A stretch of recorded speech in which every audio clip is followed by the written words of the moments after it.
Good morning, dear students.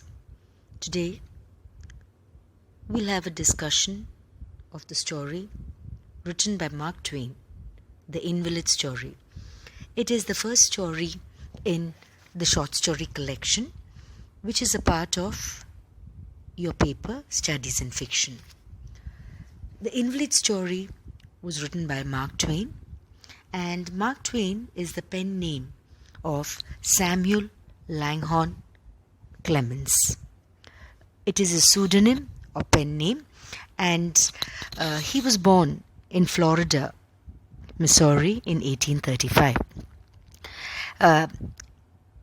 He left home as a young man and traveled all around the United States, picking up odd jobs and in search of adventure.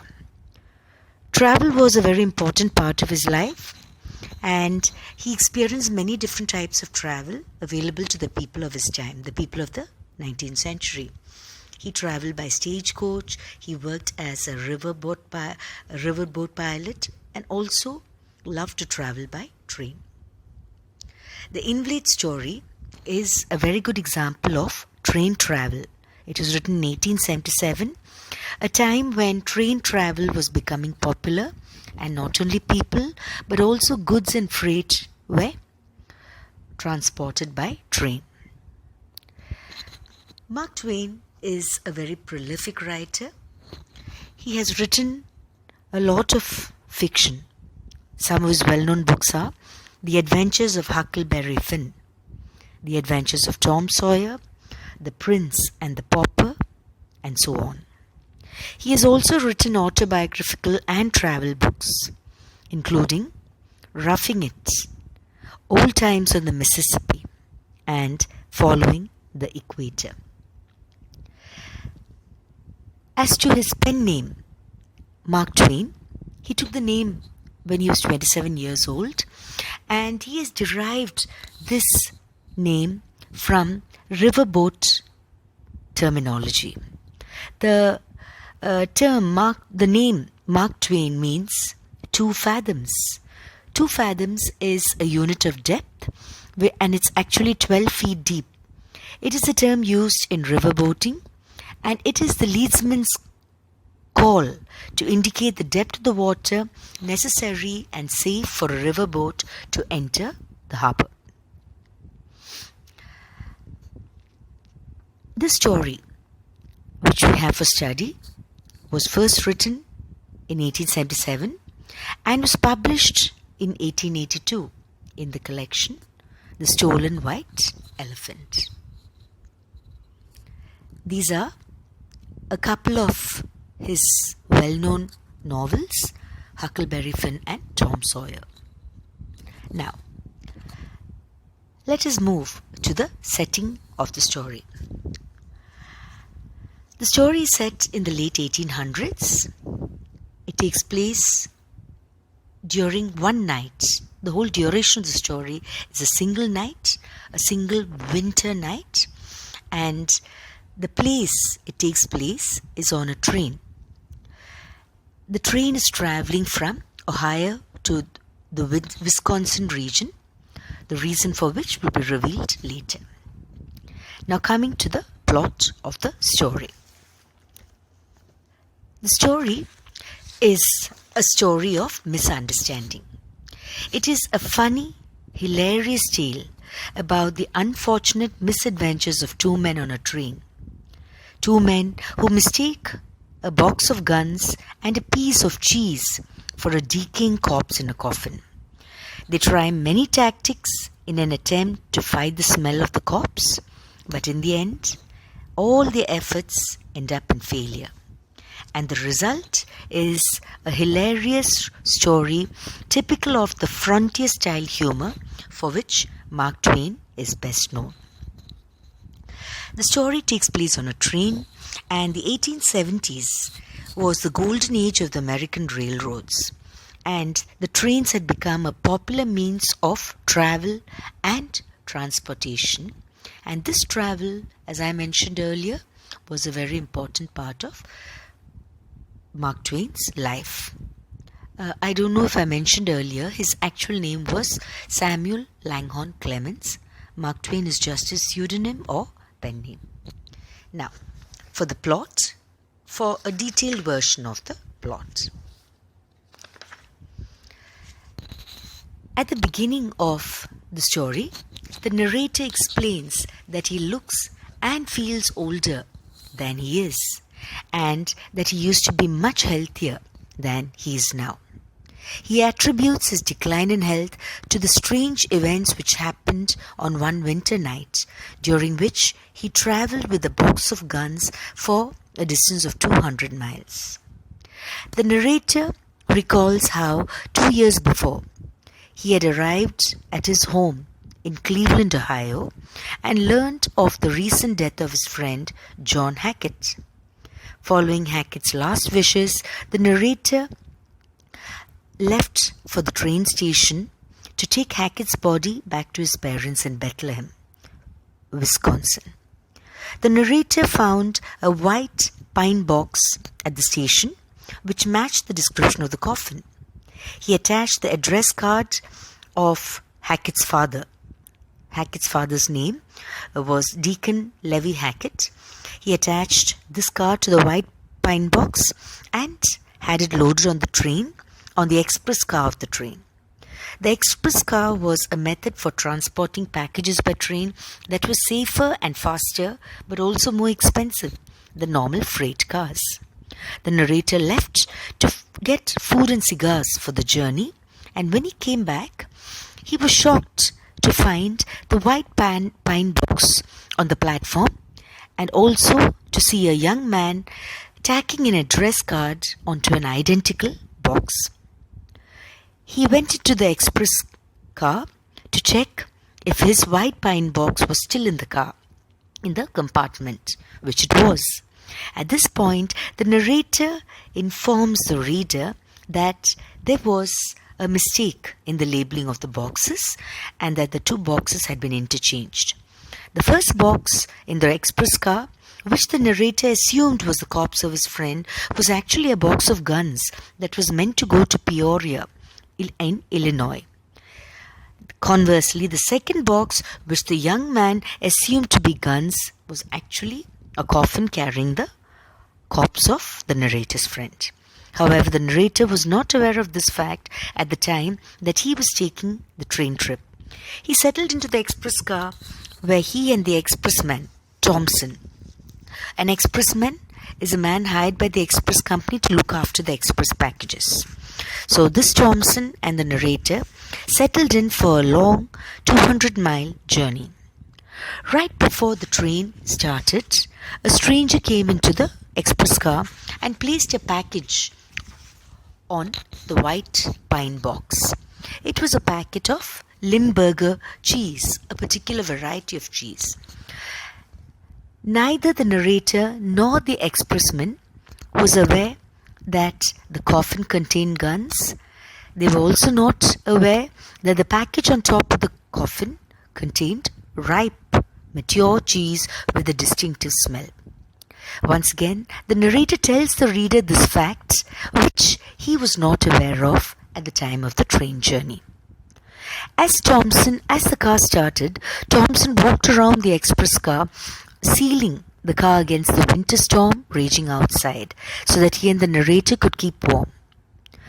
As the compartment became warmer, the ripe cheese also started to get warm and gave off a particular smell. The narrator noticed it first and thought that it was a smell emanating from the corpse, which he believed was beginning to rot. Thompson, initially unaware of the smell, started a fire to keep the two men warm, but this only made the cheese stink more. Although Thompson was cheerful at the beginning of the trip, singing songs, holy songs and happy songs, such as, I forget the name of the song, he eventually became aware of the stench of the cheese and stopped his singing. Thompson also assumed that the cheese was from a rotting corpse, and he and the narrator began to talk about the corpse and to talk about the subject of immortality. Thompson remarked on the smell of the corpse and said that he had transported people who were not really dead, who were only in a trance. But from the smell of the corpse, he was sure that this particular person was well and definitely dead. In an effort to get away from the smell, Thompson broke open one of the express car window panes. He stuck his nose out to get some fresh air. He and the narrator took turns sniffing at the window, and Thompson asked the narrator how long his friend had been dead. He did not believe the narrator's assertion that Hackett had died recently, and he remarked that a corpse could not rot and produce such a smell in such a short time. Thompson admonished the narrator, saying that Hackett's body should have been buried long ago. Meanwhile, the smell of cheese was becoming worse, and the narrator suggested smoking cigars to get rid of the odor. The cigars were the first of many failed attempts to hide or mask or tame the smell of cheese. After the cigars failed, they decided to move the box to the other end of the express car, but this too did not work, and the two men had to run out onto the coal platform of the express car to get some fresh air. They could not stay outside for long, as they would freeze to death in the stormy winter weather. Neither could they handle the smell inside. They ended up waltzing inside and outside the car and taking turns at the window to breathe in fresh air. At the next station, Thompson came back with a container of carbolic acid, used commonly as a disinfectant. He doused the box and the cheese with the acid, but it was of no use. The acid only produced a new and terrible odor, which overrode the first one. At the next station, Thompson tried again and started a bonfire with chicken feathers, dried apples, sulfur, and other items. The resulting smell was so bad that Thompson and narrator resolved to spend the rest of the trip out on the platform, though they were sure that they would die from the cold. An hour later, the frozen expressman and narrator were removed from the little platform outside the express car. The narrator was violently ill for 3 weeks. It was at this point that he found out about the mix-up between the box of guns and the corpse, and also about the presence of the right cheese on the box of guns. At the end of the story, the narrator explained that that fateful trip had sapped his health and that he was going home to die. Characterization. The two main characters in the story are the narrator and Thompson. The narrator is a 41-year-old bachelor who was accompanying his friend's body in the compartment of a train. He is the one who recounts the events of the story. He is one of the ill-fated victims in a case of mistaken identity. As I mentioned earlier, he was just accompanying his friend's body, but the coffin, in fact, turned out to be a box of guns, and the smell of cheese, which was mistaken for the odor of a decomposing body. These mistakes took a toll on his health. He aged prematurely. 2 years later, he was a broken man on his last trip home to die. Thompson was the expressman in the railway compartment. He was a 50-year-old man, comical and jolly, and a devout Christian who sang hymns and quoted scriptures. He was a kind man who was concerned about the well-being of his passengers. His reactions to the smell and comments about it contribute to the humor of the story. He sermonizes on the inevitability of death. He describes other bodies he had transported. He devises several ingenious ways to mask the smell. His attitude to the corpse is one of disgust but also of grudging respect. He has respect for the terrible smell that is emanating from it. As the smell progresses, Thompson promotes the corpse to a higher title. He begins with colonel and moves on to governor and commodore or commander. In the end, all his plans to fight the smell fail. He throws in the sponge and spends the night on the platform of the express car. He believes that they have been poisoned by the smell and will finally die of typhoid. However, his fate is not mentioned at the end of the story. Now, let us move on to the other aspects of the story, such as the theme. One of the main themes dealt with in the story is the theme of mortality. It is present throughout the story. At the very beginning, the narrator draws attention to human mortality when he says that he is now a shadow of his former self. The plot centers around the failed attempt to transport a corpse to be buried. There are several references to sickness and death, and Thompson the expressman ruminates on the inevitability of death. In his own words, "We've all got to go, there ain't no getting around it." The story concludes with the gloomy prediction that the narrator is on his last journey and that he is going home to die. We also have the theme of conflict. The conflict in the story is not between two people, but it is the struggle of two men, not with an enemy but with a terrible odor. And this funny conflict adds to the humor of the situation. Another theme is the theme of deceptiveness, the deceptiveness of appearances. The coffin did not actually contain a corpse, but was a harmless consignment of guns. The actual enemy in the story was a small piece of cheese, which triggered off a cycle of unexpected events. Another theme is the power of the imagination, which led the two men to believe that the smell was the smell of a decomposing corpse, and the imagination was so strong that it led to their illness. So the imagination had an actual physical effect on the two men in the compartment. Literary elements and technique in the story. The story is actually presented from the point of view of the first person narrative. It is the point of view of the speaker, and it is narrated in retrospect through the device of flashback. It is a humorous story, typical of the frontier style humor. Frontier style humor actually refers to a rather vulgar, raucous kind of humor, which derives its source from rather unexpected subjects. This humor is created through different methods. The first method used is the method of exaggeration. Exaggeration is a key element in the story, and there are exaggerated descriptions of the different reactions to the smell of cheese. The ripe smell induces stifling, gagging, freezing, thawing, waltzing. These are the words used in the text to show the effect of the cheese on the men. And the smell is sometimes described as a perfume having its own flavor. It is described as sublime, and the smell of the corpse puts to shame other smelly corpses who are compared to fragrant flowers. So you have the use of language and comparisons to bring out the humor.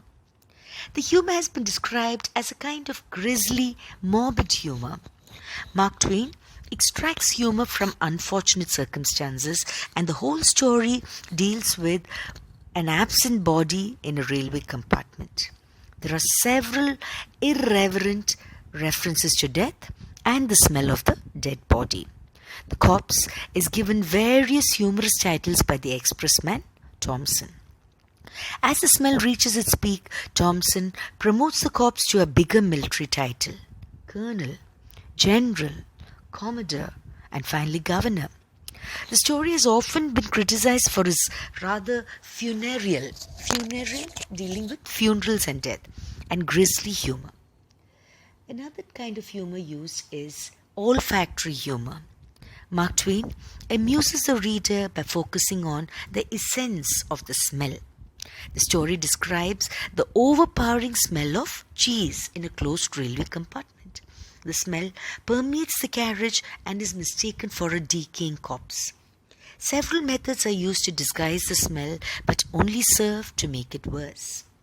Carbolic acid, cigars, chicken feathers, a fire created are all ineffective solutions against the terrible smell. The final effect is of a kind of sardonic humor created by the unusual device of appealing to the reader's olfactory senses. We also have humor created by situational irony. The whole misunderstanding that the box contained a corpse when actually it was carrying guns leads to the irony.